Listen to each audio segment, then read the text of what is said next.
Olá, cinéfilos. Trouxe para vocês os meus comentários de Jung-E, filme de ficção científica de ação dirigida pelo Yeon Sang-ho, mesmo diretor do terror Sensação Invasão Zumbi 1 e do não tão sensação assim Invasão Zumbi 2 Península, e também de um filme de fantasia de super-heróis que também está disponível na Netflix chamado Psicocinese. Aqui, em Jung-E, o diretor nos leva para um futuro não muito distante daquele que vivemos, em que a Terra já não é mais propícia para acomodar a vida humana depois de nós termos destruído, poluído seus rios, enchido de detritos e de destroços, enfim, acabado o meio ambiente. A nossa solução foi construir estações espaciais fora da órbita da Terra, onde nós estamos iniciando uma nova fase da experiência humana. O país de Adrian, ele começa a criar uma animosidade e inicia uma guerra entre esses novos humanos que moram fora da Terra e esse país. E uma guerra que já se estende por muito tempo e que talvez possa ter encontrado a fórmula para acabar. É que uma supercorporação, ela desenvolveu um método de clonagem, um método de mapeamento do cérebro para que o conhecimento, a inteligência, as habilidades possam ser colocados dentro de espécie de androides, já que contém alguma coisa humana. E esses androides, eles irão lutar essa guerra com o conhecimento da maior heroína desse período, que é justamente a Jung-Yi do título, interpretada pela Kim Hyo-jung. Ela foi uma mulher que precisou abrir mão de sua família para lutar essa guerra e teve alguns dos resultados mais expressivos. E por isso se tornou uma matéria-prima tão valiosa depois de sua morte, a ponto de continuar sendo explorada para munir esses androides de habilidade de combate para que possam então vencer os confrontos. Mas o que o Jung-Yi faz é justamente subverter as nossas expectativas desse tipo de filme de ficção de ação, em que a ação propriamente dita ela é acomodada dentro de um mundo virtual, dentro de uma simulação, em que a personagem título ela literalmente batalha contra efeitos visuais computadorizados para que o projeto em cabeça seja aprovado dentro da grande corporação.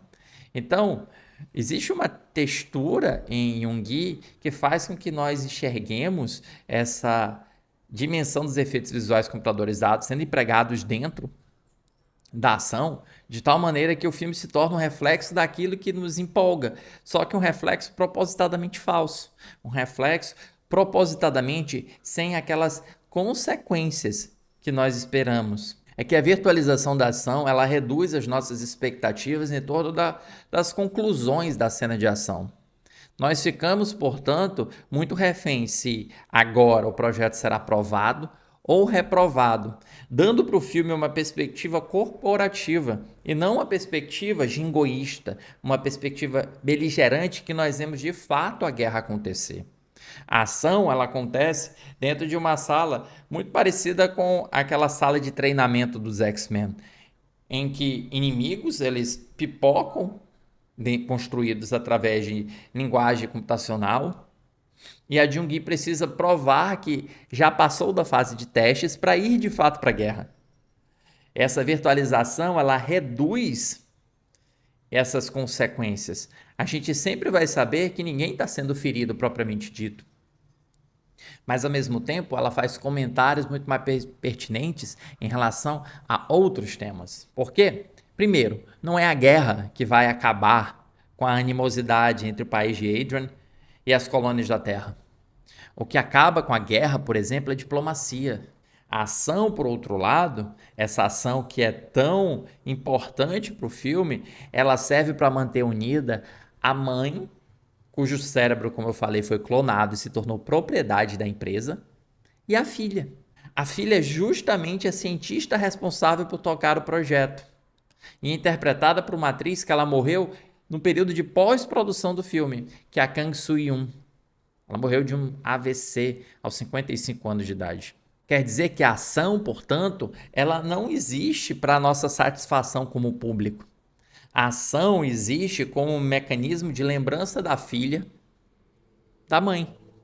Porque quando a mãe a abandona, ela a abandona para lutar uma guerra e a filha troca boneca por um action figure da própria mãe. A ação ajuda a lançar luz em questões individuais que são muito intrigantes, como, por exemplo, como a cientista ela assiste reiteradamente a mãe morrer ao término de cada simulação, quase como se estivesse alimentando a culpa por chefiar esse projeto, que é fruto talvez de um egoísmo seu de sempre tentar ficar perto da mãe, de sempre permanecer perto da mãe enquanto o experimento continua, e aquele cérebro que contém as memórias daquela mulher ainda sofre a cada vez que é atacada, a cada vez que é machucada, a cada vez que é morta e que desperta desesperada daquele sonho que nunca acaba. A ação, portanto, ela tem uma importância muito menos espetacular e muito mais íntima para a aproximação dessas personagens. E dessa maneira, o corporativismo criticado pela narrativa não tem nem vergonha de deixar claro que a matéria-prima dos lucros dos acionistas, dos lucros do CEO, é justamente o homem. É como se levássemos o capitalismo ao extremo, em que nós vemos que não é só mais a mão de obra do homem, é o homem em si que é o objeto do lucro. É por isso que a ação acontece, na maior parte do tempo, dentro da sede da empresa, e não no mundo exterior. E o mundo exterior é um mundo que nós vemos apenas de relance, seja em flashbacks, seja em breves escapulidas que nós fazemos para fora da empresa, em que nós vemos que essa civilização nas colônias ela é tão desigual quanto aquela que deixamos na Terra. O filme, então, ele funciona tanto como construção dessa personagem, a cientista, que embora não seja tão bem aprofundada quanto talvez eu desejasse que fosse, ela ainda assim nos proporciona questões filosóficas e reflexões bem interessantes, e também aprofunda-se na questão do corporativismo da empresa. Usa a ação como meio de discussão de como no futuro, seja onde for, os mecanismos da empresa sempre serão os mesmos. Eu tenho muito problema com o humor do CEO, que embora entenda que seja uma forma do diretor criticar essa desumanidade barra antissociabilidade dele, não funciona. É simplesmente irritante. Parece que ele é incompetente no que ele faz. E eu também não curto como o terceiro ato apela a uma ação genérica, que é justamente o tipo de ação que tinha sido questionada até então. Fica uma coisa muito acelerada, fica uma coisa muito agitada, com muita coisa acontecendo, quando até então a nossa ação tinha sido muito mais como um meio de integração de personagens e de crítica do que simplesmente como algo que tentasse provocar fogos de artifício para satisfazer as expectativas do espectador. Mesmo que eu goste de como a narrativa é resolvida, eu talvez tenha problemas em como ela chega até ali. Eu vejo algum desperdício da protagonista, da cientista e da figura materna, que renasce e morre todos os dias diante de seus olhos, lembrando do sacrifício que todas as mães fazem para os seus filhos. Jung E está disponível na Netflix. Para o filme eu dou 3 estrelas em 5. Se você gostou, não deixe de se inscrever no canal, não deixe de curtir e comentar abaixo suas opiniões sobre o filme e de voltar mais dias para mais críticas de filmes e séries. Tchau!